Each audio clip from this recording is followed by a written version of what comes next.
June 13th, 1944. Villers-Bocage, Normandy, France. 0845 hours.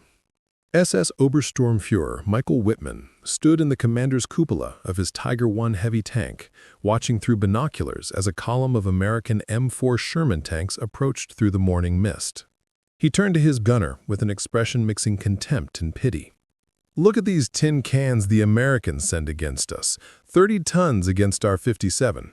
A 75mm pop gun against our 88. They might as well be driving tractors to their funeral." What Whitman didn't know, what none of the 1,347 German tank aces who would face the Sherman could have imagined, was that these tin cans would systematically destroy the Wehrmacht's panzer forces not through superior engineering, but through a combination of overwhelming numbers, unmatched reliability, and industrial capacity that turned tank warfare from dueling into mathematics. Within 11 months, American factories would produce more Sherman tanks than Germany manufactured of all types during the entire war. The arithmetic of their dominance was already being calculated in Detroit assembly plants: 5 Shermans for every Panther, 15 for every Tiger, production rates of 2,000 tanks monthly that made battlefield losses strategically irrelevant.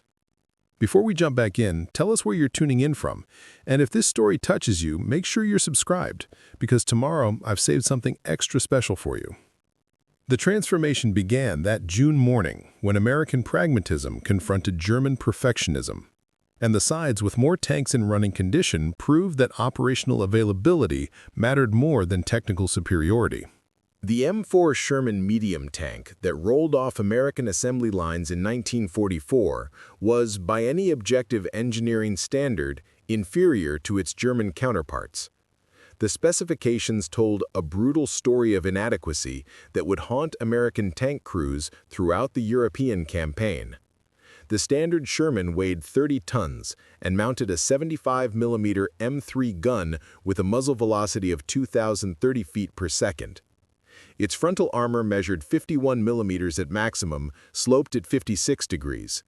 Top speed on roads approached 30 miles per hour, with a cruising range of 120 miles. The 5-man crew operated in a gasoline-fueled vehicle that earned the grim nickname Ronson after the cigarette lighter. Lights first time, every time.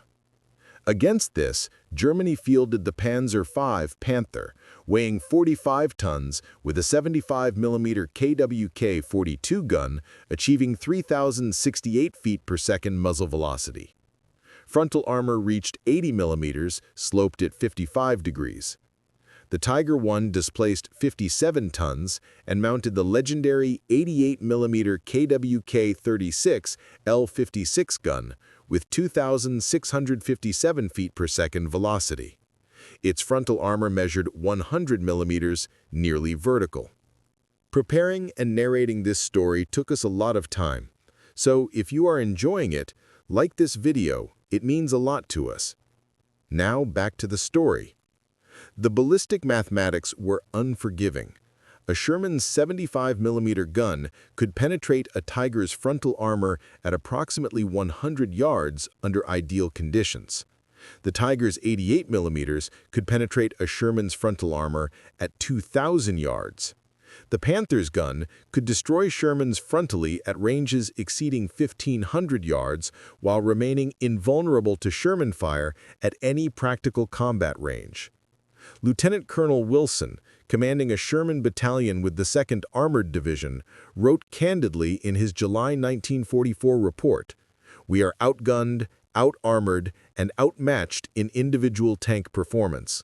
A Sherman versus Panther engagement at typical combat ranges is not a fight, it's an execution. Our 75mm rounds bounce off their frontal armor like ping-pong balls, while their guns punch through ours like paper. The only question is how many Shermans we lose before getting close enough to flank them." German tankers approaching Normandy in June 1944 understood these statistics and felt confident they could defeat the Allied invasion through superior equipment. Hauptmann Klaus Becker, commanding a Panther company in Panzer Lehr Division, expressed the prevailing German attitude in a June 5th letter home. "The Americans build good trucks and aircraft, but their tanks are a joke. 20 years behind German engineering. We will destroy them by the hundreds. Each of our Panthers is worth 5 of their Shermans. They don't have enough ships to transport the tanks they'll need to match us." What German officers didn't understand, what German intelligence failed to grasp until far too late, was that America wasn't trying to match German tanks individually. They were drowning the Wehrmacht in sheer numbers backed by industrial capacity that defied European comprehension. The Chrysler tank arsenal in Warren, Michigan, operated 24 hours daily with 3 shifts of workers. The facility could produce an entire M4 Sherman from raw steel to finished tank in just 8 hours. At peak production in March 1944, the plant completed 25 tanks daily, 750 per month from a single factory. Across America, 11 major facilities produced Shermans: Chrysler, Fisher Tank Division, Federal Machine and Welder, Pacific Car and Foundry, Pressed Steel Car Company, Baldwin Locomotive Works, American Locomotive Company, Pullman Standard, and Ford Motor Company. Combined monthly production reached 2,000 tanks by mid-1943 and maintained that pace through mid-1944. The numbers were staggering. By D-Day, American factories had produced 49,234 Sherman tanks. By war's end, total production reached 49,234 units. Germany, by comparison, manufactured approximately 6,000 Panthers, 1,347 Tigers, and 492 King Tigers during the entire war. Total production of all medium and heavy tanks barely exceeding 8,000 units. But raw numbers told only part of the story. The Sherman's design emphasized ease of manufacturing using techniques borrowed from automobile production. Standardized components, modular construction, and simplified assembly allowed rapid production by workers with minimal specialized training. German tanks, engineered for battlefield superiority, required skilled craftsmen, tight tolerances, and time-consuming hand-fitting. A Panther required approximately 55,000 man-hours to manufacture. A Sherman required 10,000 man-hours. This 5-to-1 advantage in manufacturing efficiency meant that even if Shermans were 5 times more likely to be destroyed in combat, which they were, production could replace losses indefinitely while German losses were irreplaceable. Robert McNamara, serving in the Army Air Force's Statistical Control Office before his later fame, analyzed the production data and concluded in a classified 1944 report, "Germany cannot win a war of attrition against American industrial capacity. We are producing tanks faster than they can destroy them, even if we assume unfavorable exchange ratios. The mathematics are inexorable. Every Sherman lost is replaced within 4 hours. Every Panther lost requires a week to replace, assuming Germany has the resources, which increasingly they don't. This is not a fair fight. It's industrial slaughter." When German armor first encountered the American Sherman in force during the Normandy campaign, the initial results seemed to confirm German confidence. On June 13, 1944, Mikhail Wittmann's single Tiger I destroyed 27 Allied tanks and other vehicles in 15 minutes at Villers-Bocage, including multiple Shermans. The action became legendary in German propaganda as proof of Tiger superiority. But Wittmann's tactical victory masked the strategic reality that Germany was bleeding irreplaceable assets. His Tiger, damaged in the action, required 2 weeks of repairs using parts that could never be replaced. The Shermans he destroyed were replaced within 72 hours by new tanks delivered directly from the invasion beaches. Staff Sergeant Lafayette Poole, commanding a Sherman in the 3rd Armored Division, survived an encounter with a Panther on June 28 that illustrated both the Sherman's vulnerability and its crew's determination. His after-action report captured the American perspective. "We spotted the Panther at approximately 800 yards in hull-down position. Fired 3 rounds, all bounced off his glasses plate. He returned fire, penetrated our bow, killed our bow gunner. We reversed into cover, repositioned, and flanked right. Took another hit on turret, non-penetrating. Finally got to his flank at 300 yards and put 2 rounds into his side armor. Panther caught fire, crew bailed. We lost one man, one tank damaged but repairable. They lost one tank, one crew. In the long run, we win that exchange every time. Poole's observation revealed the fundamental American tactical doctrine emerging from brutal experience. Accept losses, survive, flank, reload, return. German doctrine emphasized avoiding losses through superior positioning and long-range engagement. But in the bocage country of Normandy, with its narrow lanes and tall hedgerows, long-range engagement was impossible. Combat occurred at ranges where Shermans could penetrate Panthers from the flank and where numerical superiority mattered more than individual tank quality. The Battle of Saint-Lô in July 1944 demonstrated the Sherman's true advantage: availability. American armor losses during the battle exceeded 150 tanks destroyed. German losses totaled approximately 80 panzers. By traditional metrics, Germany won the engagement. But within a week, American units were at full strength with replacement Shermans delivered from the beaches. German panzer divisions remained under strength for the rest of the campaign.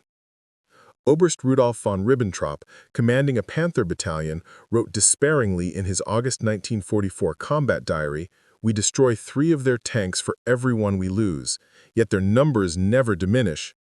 Each day more Shermans appear. Each day we have fewer Panthers. The mathematics of this campaign do not favor us. We are winning battles, but losing the war through simple arithmetic."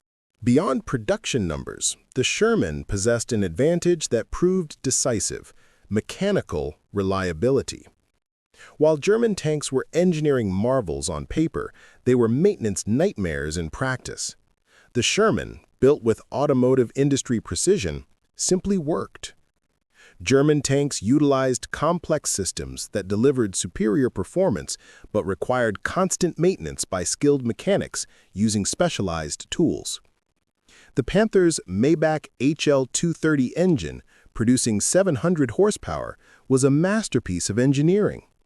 It was also prone to overheating, required precise adjustment, and consumed fuel voraciously. The transmission was notoriously fragile, especially in the hands of poorly trained late-war crews. The Tiger I's overlapping road wheel design, while providing superior ride quality, collected mud and froze solid in winter conditions. Changing a single road wheel required removing multiple others first, a process taking hours in field conditions. The Tiger's Maybach HL-230 P45 engine and complex transmission required maintenance every few hundred kilometers.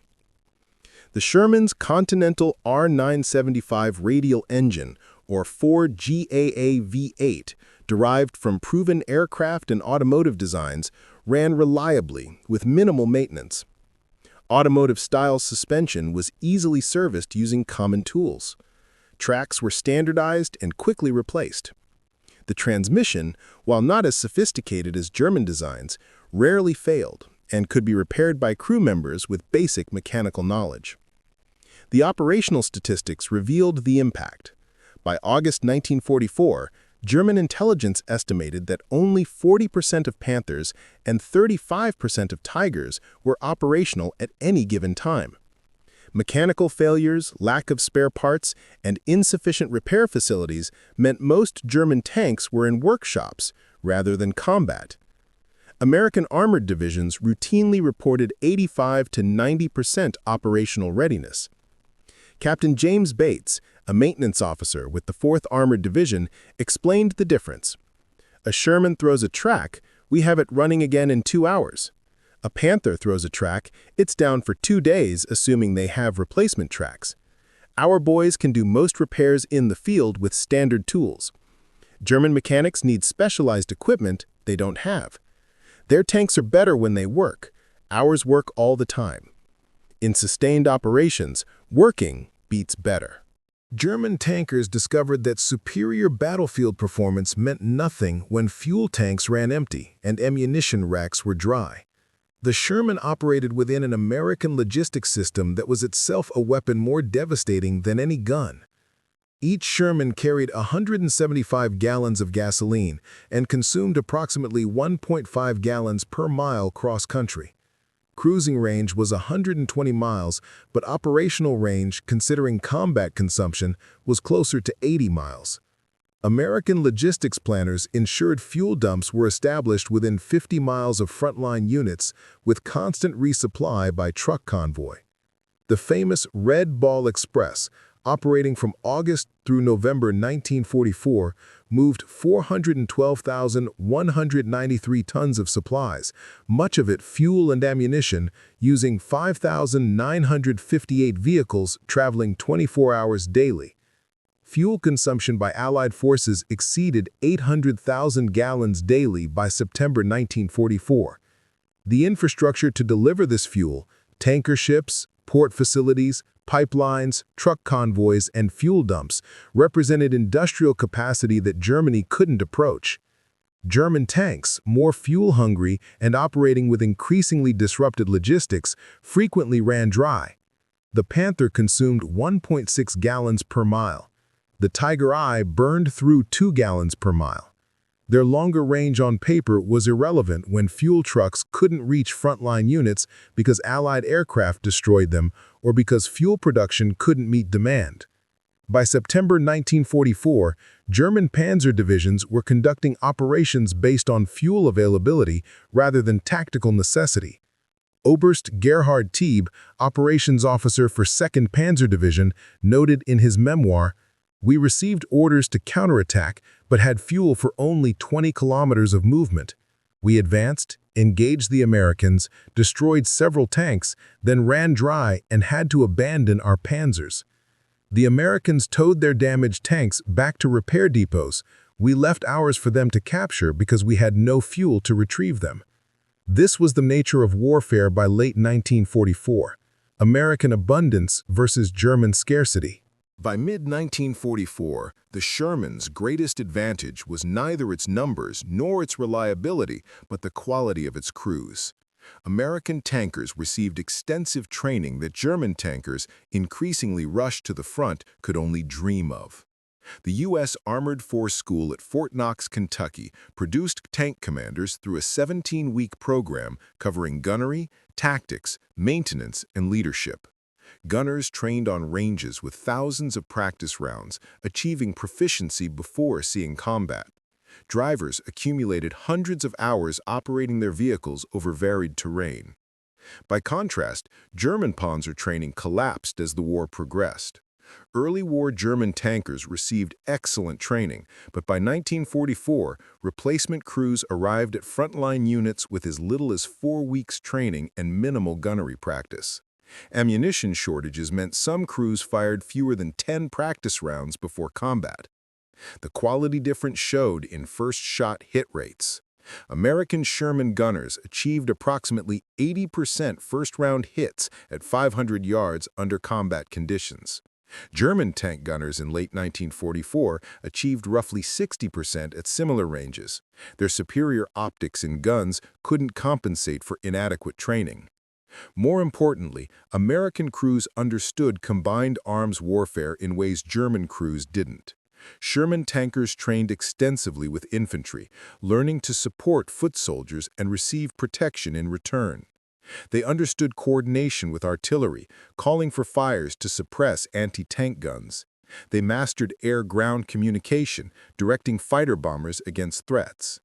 Lieutenant Robert Braxton, commanding a Sherman platoon in the 6th Armored Division, described the doctrine. "We don't fight fair. We don't duel German tanks at 2,000 yards where they have every advantage. We use infantry to spot them. We call artillery to suppress them.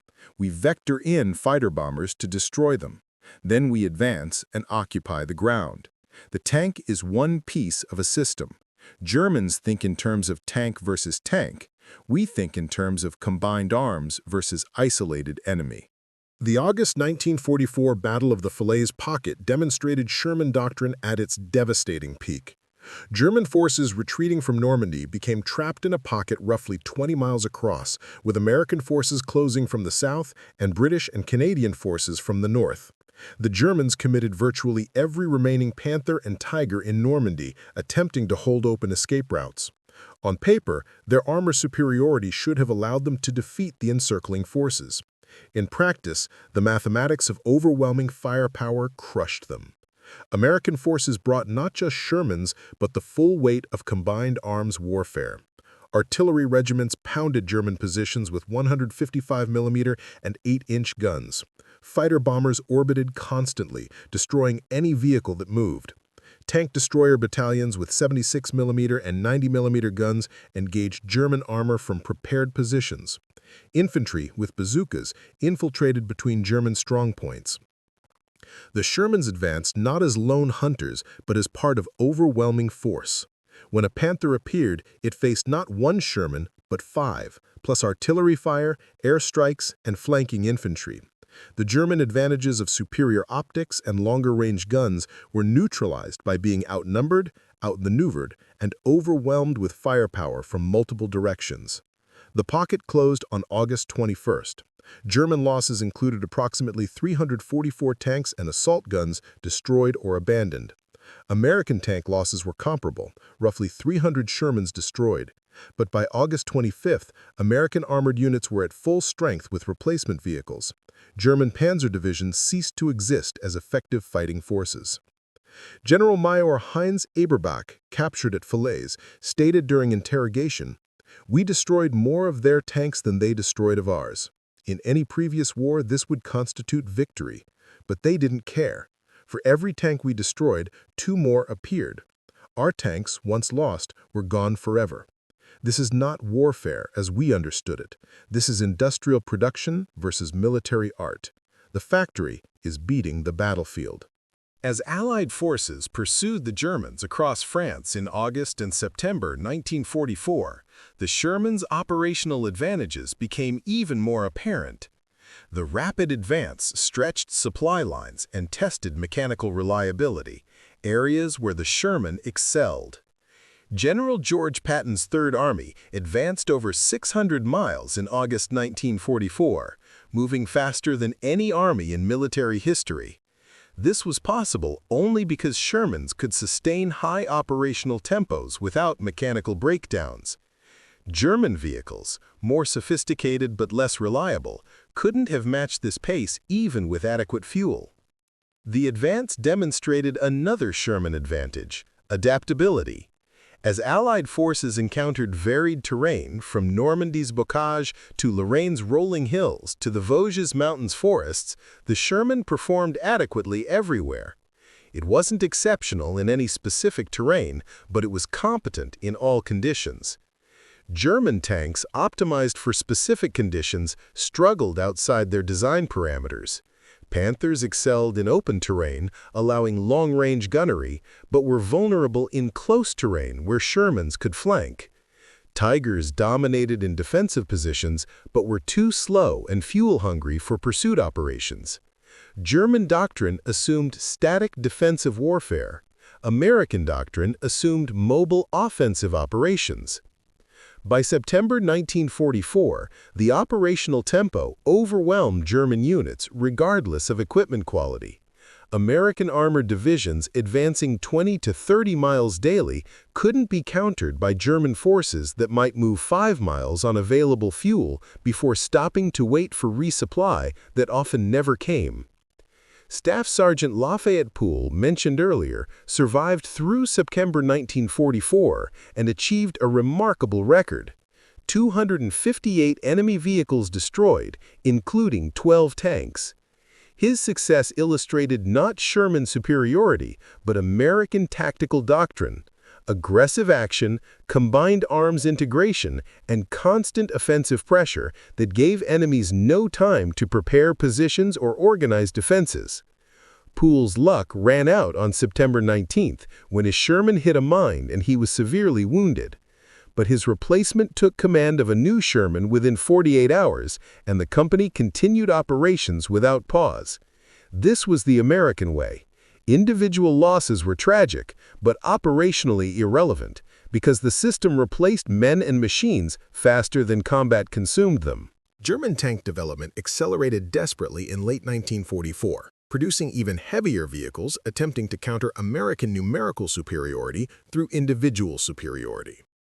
The King Tiger, Tiger II, entered service with 150mm frontal armor and the powerful 88mm KWK-43L71 gun that could destroy any Allied tank at 2,500 yards while remaining invulnerable to return fire.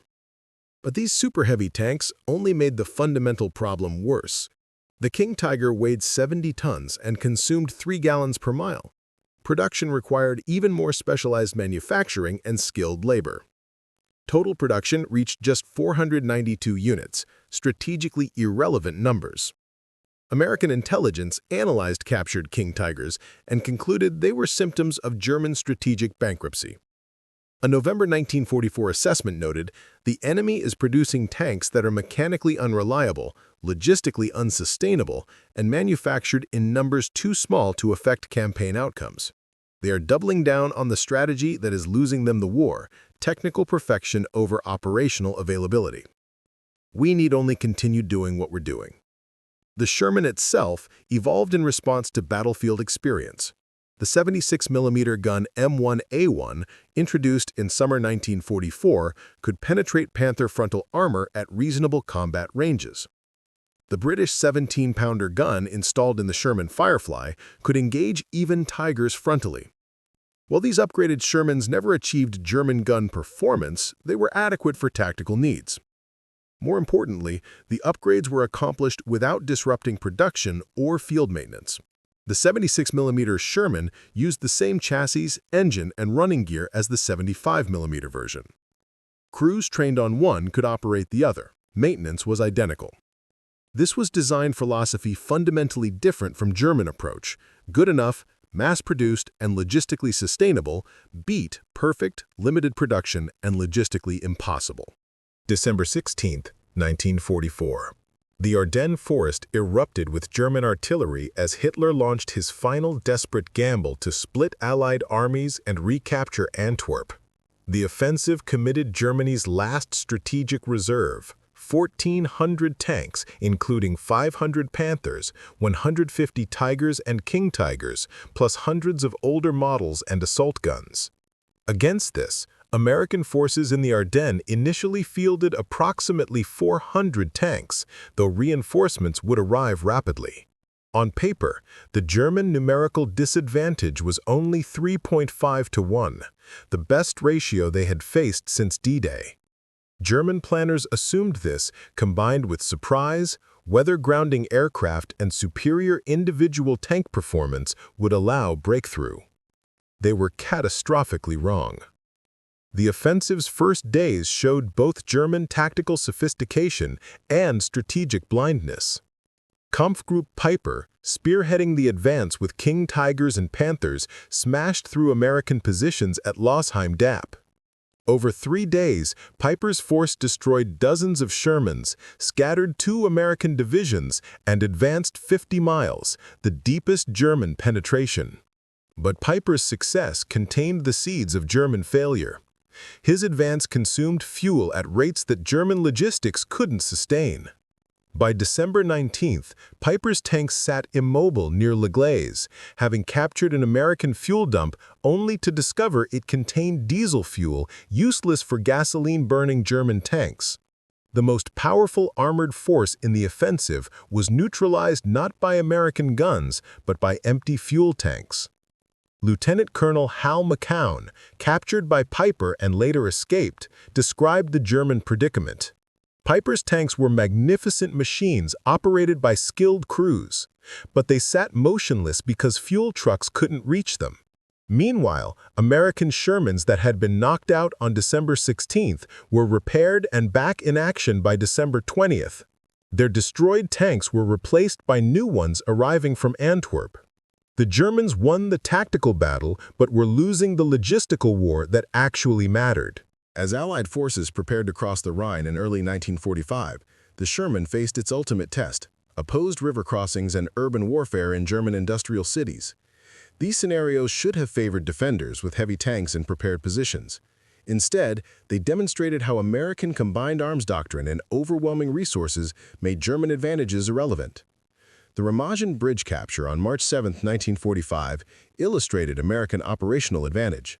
When the Ludendorff Bridge was discovered intact, American armor poured across before German forces could organize counterattacks. Within 24 hours, 8,000 troops and dozens of Shermans established a bridgehead.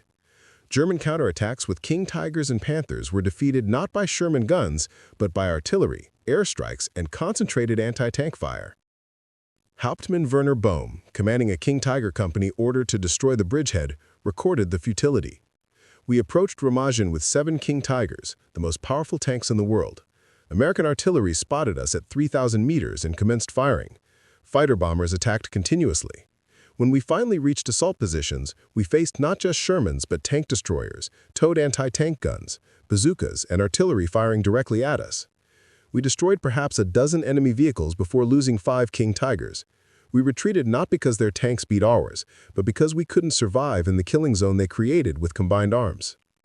The Rhine crossings at multiple points in March 1945 demonstrated American amphibious engineering capability. Pontoon bridges constructed under fire allowed continuous Sherman flow across the river.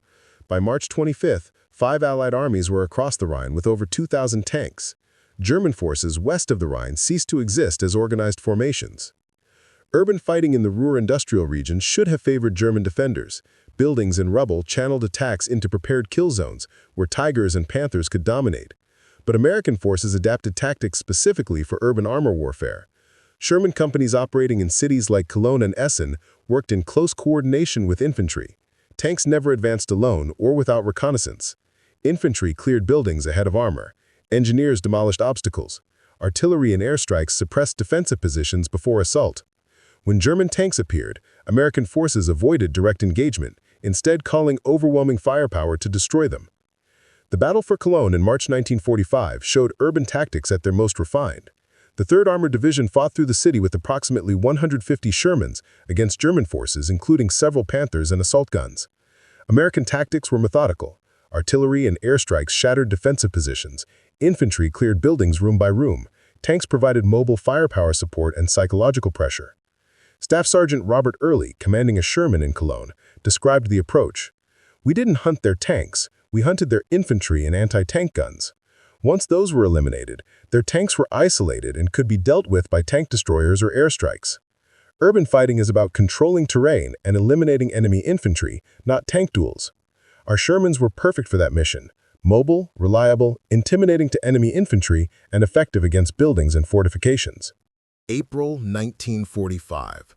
The Western Allies drove deep into Germany with over 4,000 operational tanks, the vast majority Shermans. German resistance collapsed not through battlefield defeat, but through logistical starvation and strategic hopelessness. Panzer divisions existed in name only, with perhaps 50 to 100 operational tanks total across all of Germany.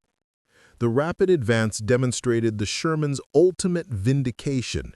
It was adequate, not exceptional, not war-winning through individual superiority, but good enough to do every mission asked of it, while being reliable enough to operate continuously. German vehicles, more sophisticated but less reliable, couldn't sustain the operational tempo. American armored divisions advanced 20 to 30 miles daily through April 1945. They did so because Shermans didn't break down, because fuel trucks kept them running, because replacement vehicles filled losses within hours, and because crews were well-trained and rested through rotation. German forces with technically superior vehicles couldn't advance 5 miles because they lacked fuel, spare parts, trained crews, and most fundamentally, operational tanks. The final German armor resistance occurred at scattered locations where isolated King Tigers or Panthers made last stands. These tactical victories, a King Tiger destroying 5 Shermans before being disabled, were strategically irrelevant. The Shermans were replaced by morning. The King Tiger stayed destroyed forever. Oberst Lieutenant Hans von Luck, commanding armor remnants in April 1945, captured the futility. We had perhaps 12 operational panzers in my battle group. Each one could destroy multiple American tanks individually. But they sent 50 tanks. We destroyed 10. They destroyed our 12. By next day, they had 50 again. We had none.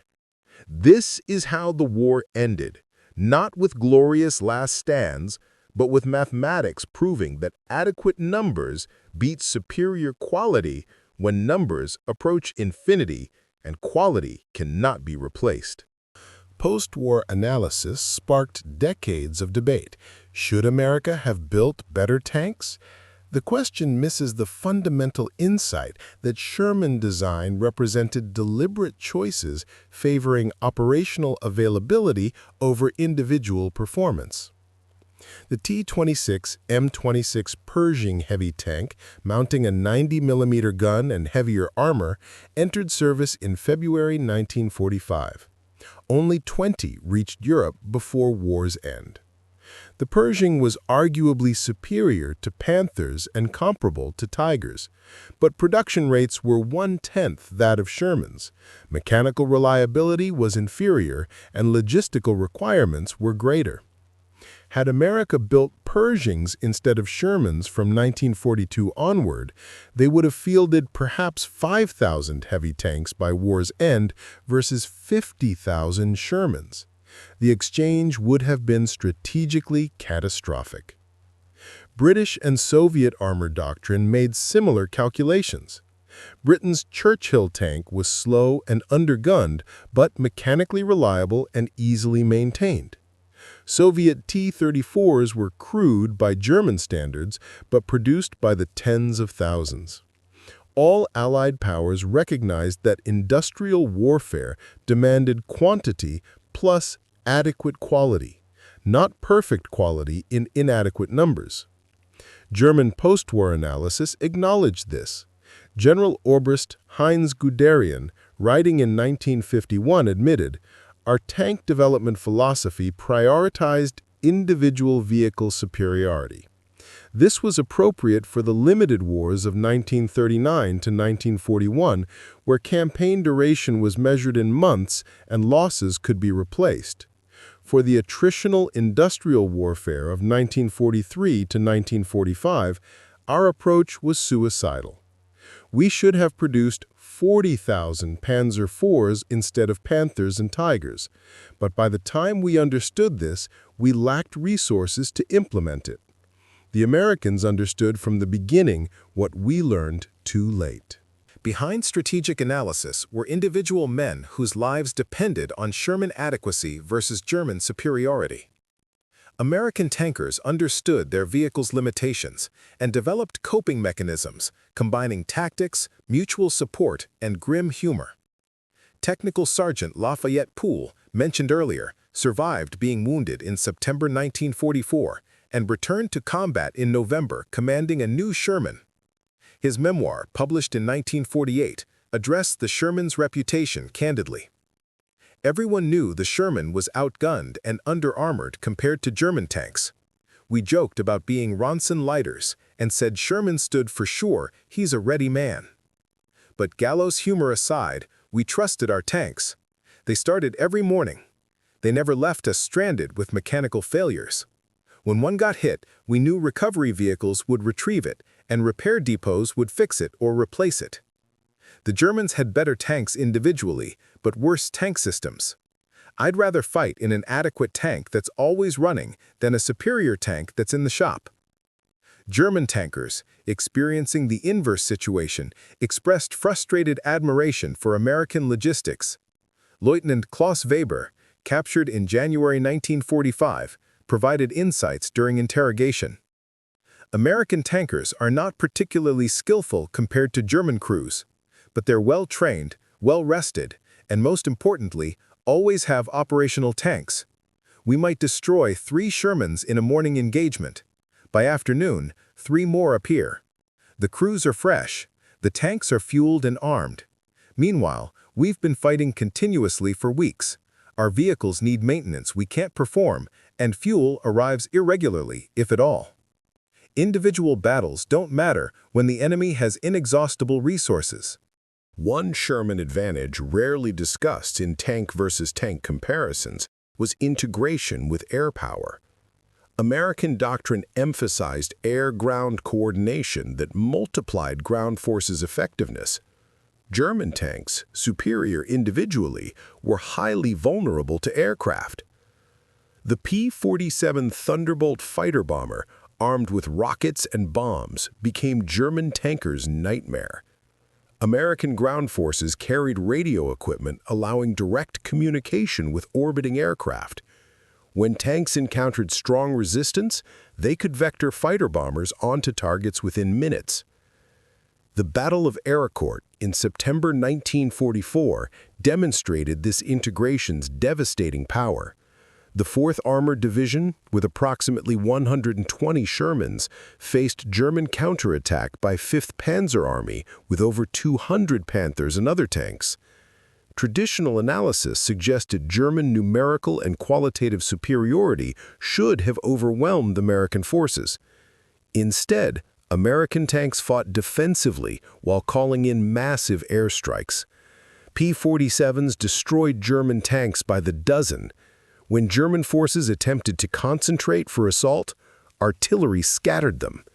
The Shermans only advanced after other arms had shattered German formations. Final German losses exceeded 130 tanks versus American losses of approximately 25 Shermans. The exchange ratio favored Americans not because their tanks were better, but because their system was better. Colonel Bruce Clark, commanding the 4th Armored Division's Combat Command A, explained, "Our tankers understood they were one component of a combined arms team. Germans thought in terms of tank warfare, we thought in terms of armored warfare, which included tanks, but also infantry, artillery, engineers, and especially air power. That conceptual difference was as important as any hardware advantage." Final production statistics tell the story more clearly than any battlefield analysis. From 1942 through 1945, American factories produced 49,234 M4 Sherman medium tanks, 2,617 M3 Lee Grant medium tanks, 6,258 M5 M3 light tanks, 2,507 M26 Pershing heavy tanks, mostly post-war. Total, approximately 60,000 armored fighting vehicles. Germany produced approximately 6,000 Panther medium tanks, 1,347 Tiger I heavy tanks, 492 Tiger II heavy tanks, 8,500 Panzer IV medium tanks, 1,500 Panzer III medium tanks through 1943. Total, approximately 18,000 medium and heavy tanks. The 3.3-to-1 American production advantage understates the operational gap. German tanks, requiring more maintenance and operating with disrupted logistics, achieved perhaps 35 to 40% operational availability.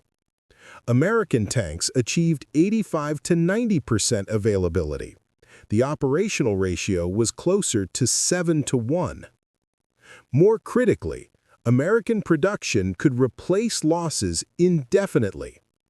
German production peaked in 1944, then collapsed as Allied bombing destroyed factories and raw materials became unavailable.